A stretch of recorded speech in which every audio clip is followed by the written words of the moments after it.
করেছি, আমি এতবার মদের মটকা পান করে শেষ করেছি, মদে মত্ত হয়ে মাতোয়ারা হয়ে আমি এতগুলো নারীর ইজ্জত লুফে নিয়েছি, তুমি শুধু এগুলো বলবে আর কাঁদবে।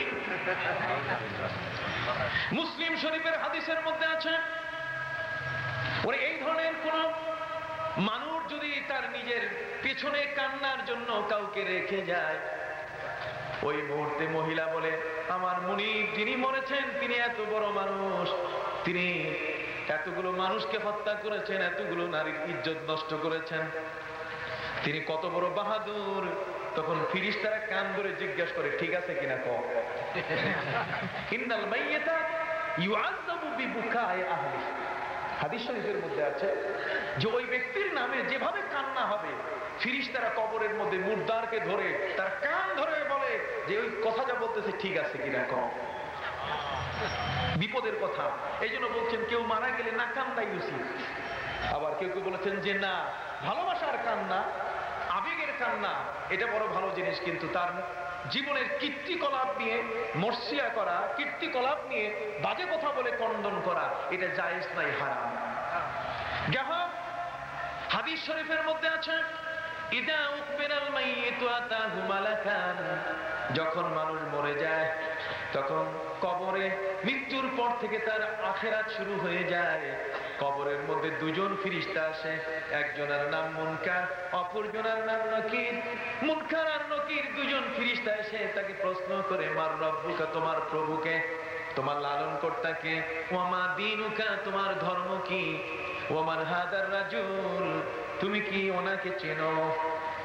ওনাকে চেনো এর অর্থ হলো মদিনা মুনাওয়ারা থেকে তার কবর সুরঙ্গ করে দেওয়া হবে। সুবহানাল্লাহ, আমার রাসূলকে সে দেখতে পাবে। কথা বুঝতে পারছেন? যদি সে দরুদ পড়নেওয়ালা, রাসূলের প্রতি আশিক কোন হয়, দেখেই মিষ্টি হাসি দিয়ে বলবে উনি আমার নবী। কথা বুঝতে পারছেন? আল্লাহ হলে ইয়াতরাউ লাহু শাইতান সুম্মা ইউশিরু ইলাইহি ফায়াকুল কুল আনা রাব্বুক, তাহলে শয়তান সেখানে গিয়ে তাকে ধোঁকা দেওয়া শুরু করবে, বলো আমি তোমার খোদা। নাউযুবিল্লাহ।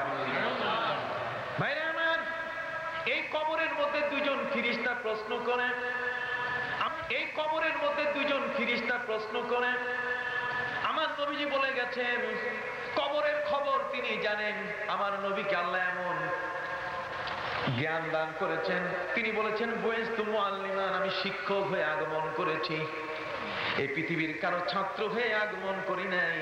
আমি রাসূলকে কোনোদিন অগ্নিবীণা পড়ার প্রয়োজন নাই, নবীর জন্য কোনোদিন গীতাঞ্জলির প্রয়োজন নাই, নবীর জন্য সাহিত্য সংগ্রহ, প্রবন্ধ সংগ্রহ কিছুই প্রয়োজন নাই, বরং নবী হচ্ছেন বিশ্ব জগতের সবার শিক্ষক। সুবহানাল্লাহ। সেই নবী বলছেন যে মাটির নিচে কবরে কি হয়? আযাব হয়। কন্যা কি হয়? আপনারা কেউ দেখছেন? কথা বলেন। আপনারা কেউ দেখেন নাই। তাহলে কবর হচ্ছে অদৃশ্য। কবরের ভেতরে কি হয় সেই অদৃশ্য জগতের খবর আমরা জানি না, কিন্তু মুহাম্মদুর রাসূলুল্লাহ সাল্লাল্লাহু আলাইহি ওয়াসাল্লাম বলেছেন যে কবরে প্রশ্ন হয়। নবীজি কবরে প্রশ্নের কথা বলেন। আন ইবনে আব্বাস রাদিয়াল্লাহু তাআলা আনহুমা আন্নাহু ক্বাল ইন্না রাসূলুল্লাহ সাল্লাল্লাহু আলাইহি ওয়াসাল্লাম মাররা আলা কবরাইন فقال وما يعذبان في كبير الى اخر الحديث।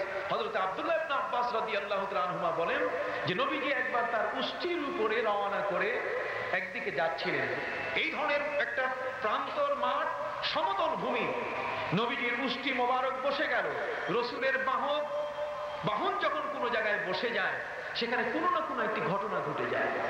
নবী মুহাম্মদুর রাসূলুল্লাহ সাল্লাল্লাহু আলাইহি সাল্লামকে সাহাবায়ে কেরাম জিজ্ঞেস করলেন, ইয়া রাসূলুল্লাহ, ইয়া হাবিবাল্লাহ, আপনার উষ্টি মোবারক বসে গেল, কোনো ঘটনা আছে কি?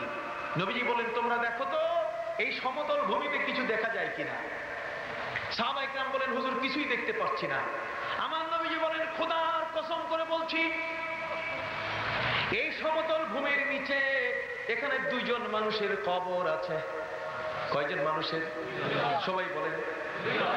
দুইজন মানুষের কবর আছে। এই দুইজন মানুষের কবরে আযাব হচ্ছে। সাহাবায়ে কেরাম আমার রাসূলের কথা তো কখনো অবিশ্বাস করেন না, করেন নাকি? সব পূর্ণাঙ্গ মুমিন ইমানদার রাসূল কবরের খবর বলে দিলেন, যে কবরের খবর আমরা দেখি না, জানি না, যেটা আখিরাতের সাথে সংযুক্ত। নবী মুহাম্মদ রাসূলুল্লাহ সাল্লাল্লাহু আলাইহি ওয়াসাল্লাম কবর সম্পর্কে যখন বললেন, সাহাবায়ে কেরাম জানতে চাইলেন, হুজুর কি কারণে কবরে আযাব হচ্ছে? আমার নবীজি কারণও বলে দিলেন। নবী বলেন, আহাদুহুমা ইয়ামশি বিন নামিমা, এর মধ্যে একজন চুগলখড়ি করত। তারা পূর্ণাঙ্গ বিশ্বাসী। তারপর আমার রাসূল বললেন, তোমরা যদি পরীক্ষা করতে চাও তাহলে যাও এদের বাড়িতে। সাহাবায়ে কেরাম তাদের বাড়িতে গিয়ে বললেন, বলো তো মহিলা, বলো তো তোমরা ওই লোকটা জীবনে কি কাজ করত? দুইজনের পরিবারের থেকে সাহাবায়ে কেরাম রিপোর্ট পেয়ে গেলেন, আমার রাসূল যা বলেছেন তা হুবহু সত্য। এক বাড়ি থেকে রিপোর্ট আসলো, তারা বলছে পেশাব থেকে পরহেজ করতো না, আর অপর বাড়ি থেকে রিপোর্ট আসলে চুগলখড়ি করতো। রাসূল বললেন, ইস্তানজিহু আনিল বাউল ফাইন্না আম্মাত আযাবিল এর মধ্যে কম্পিউটার ঢুকাই দিয়েছে। কথা বলে কোরআন বলছে, ফাল্লাযীনা লা ইউমিনুনা বিল আখিরাতি কুলুবুহুম মুনকিরাতুন ওয়া হুম ইস্তাকবিরুন। যারা আখিরাতকে বিশ্বাস করে না, কবরের আযাবকে, কিয়ামতের শাস্তিকে যারা বিশ্বাস করে না, এই পৃথিবীতে তারা সবচেয়ে বড় দাম্ভিক।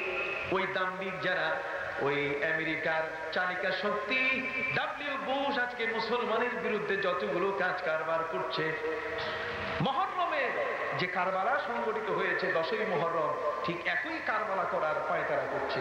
কি বলেন, ঠিক না? ভাইদের খেদমতে আরজ করতে চাই, মুসলমান কোনদিন আরো ঘাড় তোমরা ধরো নাই। আমি কি তোমাদেরকে এই সমস্ত বাজে কাজ করতে কইছি নাকি? কথা বুঝতে পারছেন? কাজেই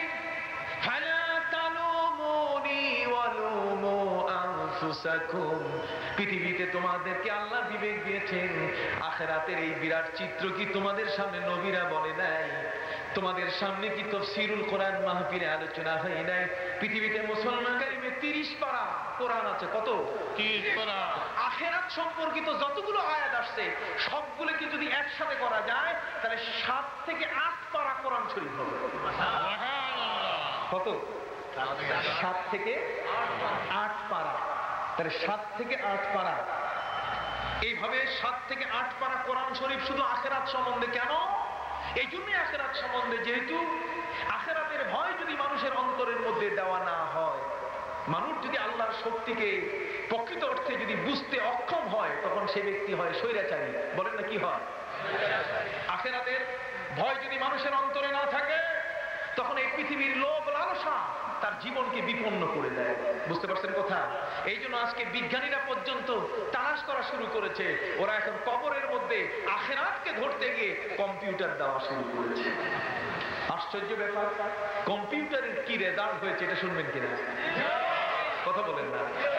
ভিতরে কম্পিউটার, একটি লাশের কবরের মধ্যে বিজ্ঞানীরা কম্পিউটার প্রবেশ করে দিয়েছে, আর তারা জানতে চায় মুহাম্মদ রাসূলুল্লাহর কথা সত্য কিনা। তারা আজকে জানতে চায় যে মুসলমান আখিরাত সম্বন্ধে কথা বলে, অদৃশ্য জগৎ সম্বন্ধে কথা বলে, মুসলমানের কোরআন কথা বলে, তা সত্যিকার অর্থে কতটুকু সত্য। হাজিরিন, আমি আপনাদের খেদমতে বলতে চাই, এই পৃথিবীর সূচনা থেকে সমাপ্তি পর্যন্ত জগৎ সমূহে যা কিছু আছে, এই বিশ্ব জগতের এমন কোনো বিষয় নাই যে বিষয়গুলো সম্পর্কে কোরআন কথা বলে নাই। প্রতিটি বিষয় সম্বন্ধে কথা বলেছে। এমনকি গত কয়েকদিন আগে ইফ একটা ঘটনা ঘটে গেল। ইফ মানে ওই যে ক্লোনের মাধ্যমে একটি শিশু জন্মগ্রহণ করেছে, আবার সেই শিশুটির সংখ্যা এখন বাড়তেছে। আরেকজন শিশু জন্ম নিয়েছে, ক্লোনের মাধ্যমে 2টো শিশু জন্ম নিয়েছে। এই শিশুদের পিতাকে, এই শিশুদের মাতাকে, মা বাবাকে সে নিয়ে ফ্লোরিডায় আদালতে মামলা হয়েছে। সত্যিকার অর্থে এরা তো মানব সন্তান, এরা তো মানব আকৃতিতে এসছে। অতএব পৃথিবীতে তাদের অধিকার বলতে গেলে কি? এরা কাদের উপরে অধিকারী? এদের তো মা বাবা আছে কি? এরা কাদের উপরে নির্ভরশীল হবে? এদের জীবন কাটবে কিভাবে? এরা কিসের উপরে অধিকারী হবে? সেই বিষয়টি নিয়ে তোলপাড় শুরু হয়েছে গোটা আমেরিকায়। কথা বুঝতে পারছেন? আমেরিকার ফ্লোরিডায় ইফ সংক্রান্ত বিষয়ে, তার মানে যেখানে একজন মহিলার গর্ভ ছাড়া ক্লোন কোন শিশু জন্ম নেয় না। ক্লোন করতে গেলে একজন মহিলার মাস্ট বি একজন মহিলার গর্ভ প্রয়োজন। তাহলে পুরুষের থেকে শুক্রাণু নিয়ে, অনুকোষ নিয়ে নয়, বরং দেহকোষ। বিজ্ঞানীরা আজকের পৃথিবীতে ওরা ভেড়া থেকে পরীক্ষা করেছে, ভেড়ার দেহকোষ থেকে ক্লোন করে ভেড়ার দেহের একটা অনুকোষ নিয়ে, একটা শুক্র কীটের অংশ নিয়ে সেটি একটি মাদি ভেড়ার গর্ভের মধ্যে স্থাপন করেছে, এবং সেখান থেকে অযৌন প্রক্রিয়ায়, কোনো সেক্সুয়াল কিছু নেই, অযৌন প্রক্রিয়ায় একটি মাদি ভেড়ি বলেন বা ভেড়া বলেন, এই মাদি ভেড়ার গর্ভের মধ্যে তারা ঠিক হুবহু আরেকটি ভেড়া সৃষ্টি করতে সক্ষম হয়েছে, সেখানে জন্ম দিতে সক্ষম হয়েছে। বিজ্ঞানীরা এর থেকে